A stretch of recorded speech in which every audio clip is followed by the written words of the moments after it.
Então, dando sequência para a nossa última palestra da parte da manhã, chamamos o professor James Moraes de Almeida, da UFABC, com a palestra Simulações Computacionais para Estudos de Confinamento de Fluidos. James Moraes de Almeida é bacharel em Física pela Universidade Federal de Santa Maria e doutor em Nanociências e Materiais Avançados pela Universidade Federal do ABC. Atualmente, pós-doutorando em Nanociências e Materiais na UFABC, com experiência em simulações computacionais atomísticas, clássicas e quânticas. O foco de pesquisa atual é em fluidos confinados em nanoporos, como água confinada e cimento e petróleo confinado em rochas. Obrigado. Queria primeiro agradecer o convite para falar aqui. Sou usuário do Senapad há 10 anos também. Minha pesquisa depende muito do Senapad para poder ser executada. Sem eles, provavelmente, muitos desses trabalhos não poderiam ser executados. Bom, o que eu vou falar é sobre fluidos confinados. Primeiro eu vou explicar um pouquinho por que a gente tem que usar essas simulações para esses fluidos. E vou colocar 2 casos de estudo, que é água confinada em cimento e confinamento de água e petróleo em sílica. Ambos que têm potencial de aplicação na indústria. O do trabalho de cimento é um pouco mais ciência básica, mas já o segundo trabalho de óleo em sílica já é um projeto que a gente está desenvolvendo junto com a Petrobras. Então já tem uma interface com a indústria acontecendo. Bom, vou explicar por que o comportamento de fluidos mudam quando eles estão confinados. Aqui eu estou mostrando, vou usar o exemplo da água e as ligações de hidrogênio. Aqui eu mostro a água formando 4 ligações de hidrogênio, que seria a regra do gelo. Na verdade, a gente tem que ter essas 4 ligações no gelo. Aqui eu mostro uma água estruturada, um gelo. Então, eu tenho toda essa rede de ligação de hidrogênio. Uma ligação de uma água com a outra influencia na outra, que forma toda uma estruturação que gera essa rede de ligação de hidrogênio. Quando eu confino o fluido, por exemplo, aqui eu tenho, caso, 2 superfícies, 2 grafenos, o que eu faço, eu estou frustrando, quebrando essa rede de ligações. Então, essas moléculas aqui, que eram para estar fazendo ligações com as próximas, de baixo, não fazem mais. E isso altera toda a rede de hidrogênio e muda o comportamento da água. O tipo de superfície também influencia no comportamento do fluido. Por exemplo, se eu tenho uma superfície hidrofílica, eu vou ter uma orientação da molécula de água. Se eu tenho uma superfície hidrofóbica, eu tenho uma orientação diferente. E isso leva a segunda camada de água a ter uma orientação diferente também, e isso se propaga ao longo do fluido. Quando eu vou para uma escala confinada, nanométrica, esse efeito se propaga por quase toda a extensão do fluido que eu tenho confinado. Isso leva também o tipo de superfície, mesmo quando não confinado, também leva a diferentes comportamentos do fluido. Por exemplo, aqui o ângulo de contato muda, a molhabilidade, e quando eu vou para uma escala nanométrica, isso fica ainda mais pronunciado. Então, os trabalhos que eu vou mostrar são: o primeiro, do cimento, eu vou usar a metodologia quântica, e o segundo, metodologia clássica. São para aplicações diferentes essas metodologias. Eu vou usar a quântica quando eu precisar descrever reações químicas na superfície, por exemplo, ou quando efeitos quânticos de confinamento aparecem, que foi o que o Pequeni já falou na palestra dele, então já uso o gancho, né? Só que sistemas quânticos é muito caro, essa simulação quântica é muito cara. A gente consegue simular levando ao limite mesmo até 300 átomos para dinâmicas moleculares quânticas, que é o que eu estou abordando aqui. Levando ao limite até 300 átomos, e o tempo de simulação de 50 picosegundos, isso também levando ao limite. É um custo computacional muito alto. Então, quando a gente não tem reações químicas ou efeitos quânticos, a gente pode aproximar os elétrons por um potencial de interação entre esses átomos. E aí a gente usa essa metodologia clássica, que a gente pode simular muito mais átomos, por não ter que estar calculando os níveis eletrônicos explicitamente. Daí a gente pode chegar até 500 mil de átomos, levando também a um limite bem grande, e 1 microsegundo de tempo de simulação, também levando a um limite máximo, digamos. Então Então, o primeiro trabalho é água confinada em cimento, foi feito junto com o professor Caetano da UFABC e o professor Adalberto Fazio da USP. Mas, bom, quando a gente pensa em cimento, a gente lembra da massa, da Votorantim, lá, do pó de cimento. Mas, como eu estou falando em átomos aqui, por que a gente vai usar mecânica quântica para estudar cimento? Então, o cimento ele é um material complicado. Ele se organiza diferente em várias escalas, desde de micrômetros até nanômetros. Então, você vai, por exemplo, colocar ele no microscópio, você vai ver, em micrômetro você vai ver lá poros, você vai ver partes hidratadas, partes não hidratadas, você vai ter diferentes fases do cimento, ele tem portlandita, ele tem o gel CSH, e aí você vai para uma escala de 10 nanômetros, você começa a ver uma estruturação em glóbulos, e aí você vai para uma escala menor ainda, nanométrica, de 1 nanômetro, você começa a ver uma estrutura de camadas, que é basicamente o que tem dentro de um glóbulo desses. Então, o cimento é um material muito complexo e ele é muito pouco explorado ainda nessa escala nanométrica. Então, há bastante ainda para entender por que o cimento é duro, basicamente. Então, novamente, só mostrando aqui mais, aqui escala milimétrica, a gente tem os agregados colocados no cimento. E aí, a principal fase dele é esse gel CSH, que eu comentei. Até 70% do volume do cimento é esse gel CSH, e as propriedades mecânicas do cimento são atribuídas a esse gel CSH. E você vai na nanoestrutura, você vai ter essa estrutura em camadas dele.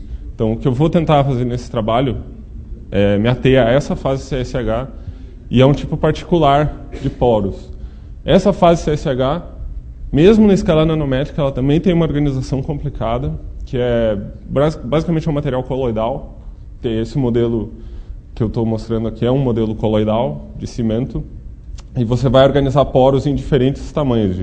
Tem o poro grande do gel, large gel pore, que é de 3 a 12 nanômetros. Tem o poro pequeno, que seria o adjacente entre os glóbulos que formam esse coloide. E dentro do glóbulo em si, que é aquela imagenzinha que eu mostrei antes, você tem outros tipos de poros, o polo interglobular e a água entre camadas, que é uma água estrutural, digamos, desse material. E é essa água entre camadas que eu vou tentar estudar, porque a gente tem que realmente ir para uma escala pequena para conseguir usar a mecânica quântica, porque senão o número de átomos aumenta muito e a gente não consegue fazer nada. Então, para entender a adesão entre essas camadas mediada pela água, a gente usa mecânica quântica. Então, um material é este aqui, que eu estava mostrando antes já essa imagem, uma estrutura entre camadas, o glóbulo básico que constitui o coloide do gel CSH, e ele tem água confinada entre essas camadas, e o que constitui a parte sólida é um mineral, é algo muito parecido com esses minerais, tobermorita e genita, que ocorre naturalmente, mas eles têm uma estrutura, o cimento acaba tendo uma estrutura atômica muito parecida com esse mineral que ocorre naturalmente. Então, aí alguns modelos foram desenvolvidos já. A gente se baseou nesse modelo desses dois autores, que é a tobermorita 9 angstroms. Então, a gente parte dessa estrutura atômica e monta um sistema o qual tem uma fenda de 6 angstroms, que é onde a gente vai inserir água. Então, a gente insere água aqui e estuda, então, a interação dessa superfície com essa superfície mediada pela água. Na verdade, o que a gente vai fazer nesse trabalho é mais tentar validar a metodologia, porque descrever a água é complicado ainda. Mesmo com mecânica quântica, há vários problemas para se descrever a água, que eu vou entrar em alguns detalhes. Bom, a densidade da água que a gente usa é 1 grama por centímetro cúbico ainda, apesar dela estar confinada, a densidade dela é mantida. Em muitos artigos que medem espectro da água, eles conseguem mostrar que ela não muda de densidade quando confinada. Então, a metodologia, como eu tinha falado, mecânica quântica, dinâmica molecular de Karp-Marinello. A gente faz os cálculos da temperatura constante de 300 Kelvin. E a questão da metodologia para a água, uma questão que deve ser levada em conta, que são métodos que vêm sendo desenvolvidos há pouco tempo, são as interações de Van der Waals, que são muito importantes para a água. Então, e existem diferentes maneiras de se implementar esse tipo de interação de Van der Waals que não tem normalmente nos métodos quânticos que são utilizados. Eu utilizei dois tipos de métodos diferentes, um que é só uma correção ad hoc colocada, e outro que é autoconsistente, que ele realmente muda a estrutura eletrônica do material ao longo do cálculo. Bom, aqui eu tenho alguns snapshots da simulação, só para mostrar como essa água movimenta. Aqui tem a rede de ligação de hidrogênio, está um pouquinho fraco, mas para ver como essa rede de ligação vai evoluindo ao longo da simulação. E aqui a água não fica em camadas, ela está líquida, ela difunde dentro da fenda e vai mudando essa rede de ligação de hidrogênio. Então aqui tem um primeiro efeito, primeiro resultado que a gente observou, que mostra a importância de usar cálculo quântico nesse trabalho. Espera aí que eu vou ter que clicar aqui no vídeo. Bom, aqui então eu tenho duas superfícies com terminações de hidroxila. O que ocorre é que essa hidroxila perde hidrogênio, transfere para a molécula de água, que transfere o outro hidrogênio dela para outra parte da superfície. Então, há uma mudança na superfície, porque agora eu vou terminar eu vou ter um radical SiOH2 aqui, que é menos hidrofílico. Então, isso vai mudar totalmente a rede de hidrogênio do material. E aqui eu acabo tendo uma ligação pendente, mas o sistema continua com essa ligação pendente até o fim da dinâmica. Então, que você vai passivar essa ligação pendente com ligações de hidrogênio que a água vai formar em volta desse oxigênio. Bom, aqui é só um pouco mais técnico, mas só para mostrar a estruturação da água, né? Eu comparo com a água líquida, a água confinada. A estruturação muda bastante. Porque a água, quando confinada, ela não vai ter, obviamente, a estrutura do líquido normal, porque tem ligações de hidrogênio frustradas. Então, por isso, ela acaba tendo um pouco mais de estruturação, ela não fica tão desordenada quanto um líquido. Ela fica mais próximo do gelo, mas ainda é bem menos ordenada que o gelo. E se você resfriar, inclusive é um resultado não meu, mas da literatura, se você resfriar a água confinada, ela não vai adquirir estrutura de gelo por conta de ter rede de ligação de hidrogênio frustrada. Então você pode jogar ela a menos 100 graus, não vai formar gelo. Aqui também os ângulos de ligação, eu estou comparando, daí eu comparo os diferentes métodos, né? A gente vê aqui que para água bulk, não, ou líquida massiva, né? Não há tanta diferença. Para água confinada, a gente vê um pouco de diferença nos ângulos de ligação de hidrogênio. Com o método autoconsistente, ele parece deixar ela um pouco mais parecido com o comportamento líquido do que os outros métodos. E eu também calculei o espectro vibracional dessas moléculas. Espectro vibracional, por exemplo, o seu micro-ondas em casa lá, ele pega a frequência de vibração da água, joga uma onda que excita e a molécula começa a balançar. Por isso, então, se você sabendo essa frequência de vibração, você consegue esquentar seu almoço. Mas aqui não é o caso. Bom, mas aqui o que eu quero comparar são os diferentes métodos que eu uso, comparando com a água bulk, líquida, e a água confinada. Então, a água bulk aqui, o comportamento do líquido, experimentalmente se medindo, a gente vai ter uma curva mais espalhada, como essa, que ponta não fica difícil. Essa aqui é a mais próxima do comportamento experimental. Se eu tenho algo com um ombro aqui, como tem essa linha amarela, isso já é mais parecido com o espectro do gelo. Então, se eu não usar nenhuma correção de Van der Waals, que é essa linha amarela, a água que era para ser líquida, 300 Kelvin, começa a aparecer com gelo. Então a descrição está errada. Eu preciso realmente incluir interações de Van der Waals para que o líquido seja descrito corretamente. Então, obviamente, quando a gente vai para o caso confinado, a gente não vai ter um espectro vibracional tão bem distribuído quanto no bulk. E é o que a gente vê aqui. E, novamente, o método Grimm, que não é o autoconsistente, inclusive, é o que teve a melhor descrição do espectro vibracional. Inclusive, se eu não usar Van der Waals para o caso confinado, eu tenho um deslocamento da frequência de vibração.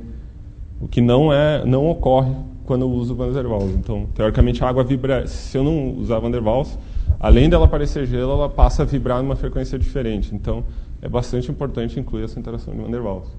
Então, esse trabalho de cimento é mais uma ciência básica para eu achar a metodologia a qual eu tenho que usar. Agora, depois de ter terminado esse trabalho, a gente começa a aplicar, colocar, por exemplo, o íon, estudar, ver como isso vai interagir com a superfície, a parte mecânica de como é a adesão das superfícies. E isso é um trabalho que demandou muito custo computacional. Como eu falei, dá para calcular com até 300 átomos uma dinâmica quântica. Bom, esse trabalho com 178 átomos, a gente usou 7 milhões de horas de CPU, que é equivalente a 1 ano e meio rodando com 512 cores. Então, é realmente custoso.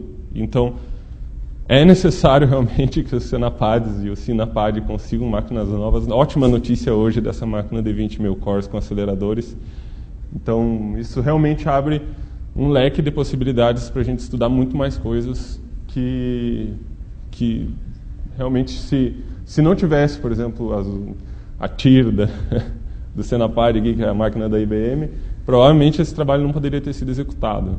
E à medida que aparecem máquinas novas, a gente consegue cada vez explorar problemas mais complexos. Bom, o segundo trabalho agora é confinamento de óleo, água e nanoporos de sílica. Na verdade, esse trabalho não foi feito junto com o da Roberto Fazio, foi um erro aqui, só o Caetano e eu. Mas, bom, novamente, por que eu vou usar simulação para estudar óleo, petróleo?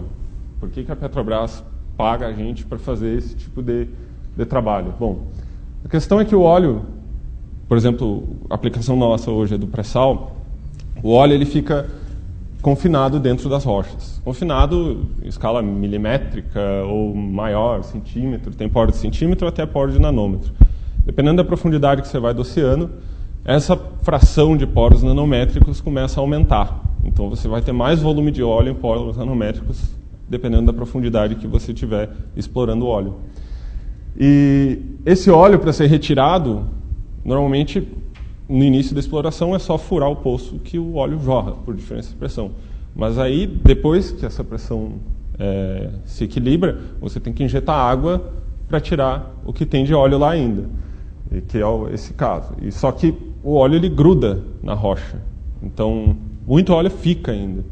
E ainda existe uma terceira parte do processo de extração que você coloca algum agente químico para mudar a molhabilidade do óleo e da água, ou seja, para o óleo desgrudar da rocha e a água grudar. E nesse caso, agentes químicos são os surfactantes, que o pessoal usa muito, mas agora a Petrobras está com um grande investimento na parte de nanotecnologia para usar nanopartículas e nanomateriais em geral para conseguir tirar mais óleo da rocha, porque normalmente 60% do óleo continua lá. Então, tem muito óleo para tirar se você conseguir algum processo que melhore essa recuperação.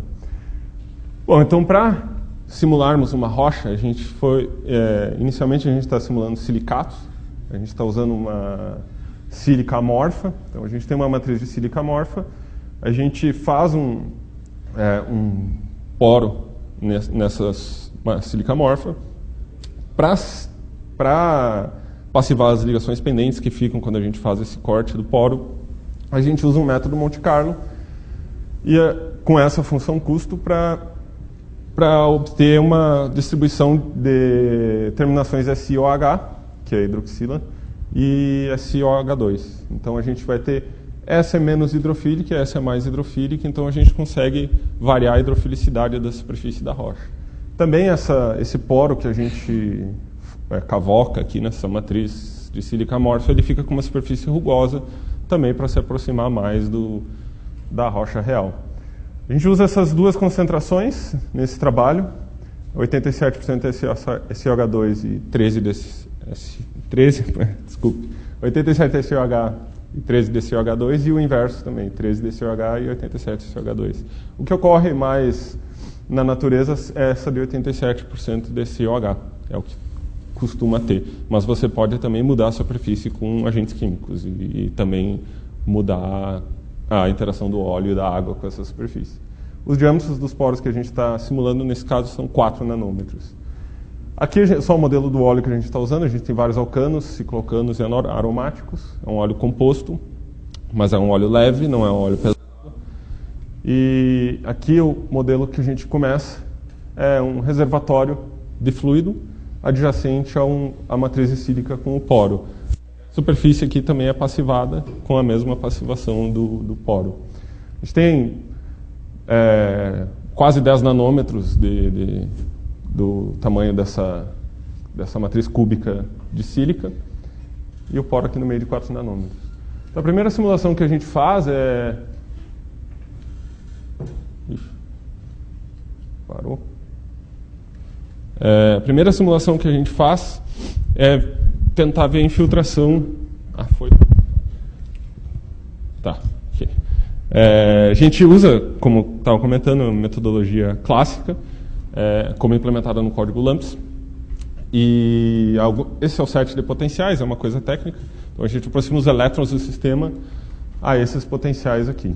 Então a gente usa a temperatura de 300 Kelvin e equilibra o sistema a 200 atmosferas, que é a pressão encontrada em reservatório. Então a gente estuda a infiltração da água, do óleo. Os técnicos da Petrobras não acreditavam que o óleo entraria em poros desse diâmetro, mas a gente consegue mostrar que sim. E depois que a gente tem, por exemplo, poro preenchido por água, a gente insere um reservatório de óleo adjacente e aí a gente estuda a infiltração do óleo num poro preenchido por água, tentando simular o evento geológico da formação do óleo. Quando ocorre a formação do óleo, ele vai retirar a água que está na rocha e se depositar lá. E depois a gente tenta extrair, que é o que a indústria quer, extrair esse óleo. Mas isso é importante, isso surgiu numa ideia no encontro de nanotecnologia da Petrobras, porque eles queriam entender esse processo de como o óleo penetra na rocha para saber o quanto ficava de água na superfície. Eles sabiam que existia essa água na superfície, mas não sabiam o quanto e como, e o que isso influenciava.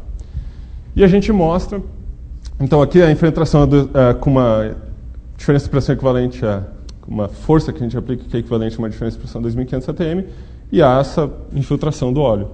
A gente diminui, então, essa pressão e a gente vê que precisa de uma diferença de pressão de 1.000 atmosferas, localmente, pelo menos, para que o óleo infiltre. E o que acontece, então, pegando uma seção transversal aqui do poro, é que fica essa camadinha vermelha, que é água, o cinza é óleo. Então, a gente tem aqui um perfil de densidade bidimensional, que fica uma camada de água de aproximadamente 6 elétrons de espessura entre o óleo e a superfície. Então, depois, o que tem que ser feito, que a indústria de petróleo tem interesse, é como eu tiro esse óleo e a água entra. Então, a gente faz também o processo inverso para diferentes diferenças de pressão. Fica um pouquinho de óleo ainda na superfície, mesmo nessa escala. E o que eu consigo mostrar é que para a água entrar e tirar o óleo, eu preciso de diferenças de pressão de apenas 10 atmosferas. Mas com essa camada de água dissolvida. Se eu não tivesse essa camada de água dissolvida, se eu não soubesse descrever essa camada de água dissolvida, como mudaria? Então eu faço um poro preenchido só por óleo, sem água, sem a camada de água, e tento fazer a infiltração da água. Eu coloco a diferença de pressão de 2.500 atmosferas e a água de 5.000 atmosferas para a água infiltrar e retirar o óleo. Então essa camada de água de 6 angstroms de espessura, ela faz eu mudar de 5.000 atmosferas para a água infiltrar e tirar o óleo para 10 atmosferas. Então eu mudo drasticamente o comportamento do sistema só porque eu tenho uma pequena camada de água. Isso também muda a tensão interfacial entre a superfície e o óleo. Então agora a gente está terminando de explorar essas propriedades, essas mudanças todas. E para fechar isso, submeteu. Tinha um vídeo aqui, mas acho que o tempo já acabou. 2 minutos? Então é o tempo do vídeo. Vamos colocar. Ele basicamente resume. E aí também dá para vocês verem a dinâmica, as bolinhas mexendo, que é um pouco ilustrativo. Então aqui eu vou. Basicamente o que eu já mostrei. Né? Eu vou mostrar a infiltração, só que agora com vídeos para ficar um pouco mais pictórico.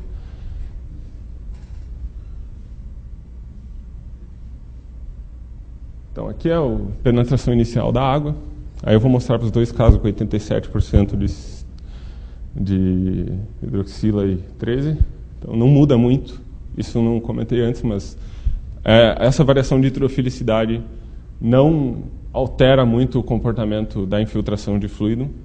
A camada de água que permanece quando é 13% de SOH, com a hidrofilicidade menor, diminui um pouquinho, de 6 para 5 angstroms, mas não chega a mudar as propriedades em si. Então, aqui eu estou mostrando que não infiltra se eu tiver só 500 atmosferas de diferença. O óleo não vai infiltrar. Eu vou precisar de 1000 atmosferas para o óleo infiltrar no poro, que é esse caso. E quando eu tenho 1000 atmosferas, eu vejo esse efeito de gotejamento aqui. Então, outro efeito interessante, conseguir mostrar o óleo gotejando. Se a pressão é maior, nesse caso 2500 atm, eu tenho um fluxo contínuo e não tem gotejamento. Aqui a água voltando e retirando o óleo. Então, com a diferença de 2500 atmosferas, a água entra e aqui eu só deixo a água só para mostrar que ela está entrando e retirando o óleo. Aqui eu só mostro o óleo, mostrando ele sendo retirado. E alguns hidrocarbonetos leves continuam absorvidos na superfície. E aqui é o caso quando eu não tenho a monocamada de água e uma diferença de pressão de 2500 atm. Não tem infiltração da água e ela não consegue tirar o óleo de dentro do poro. Só quando eu coloco 5000 atmosferas de diferença de pressão.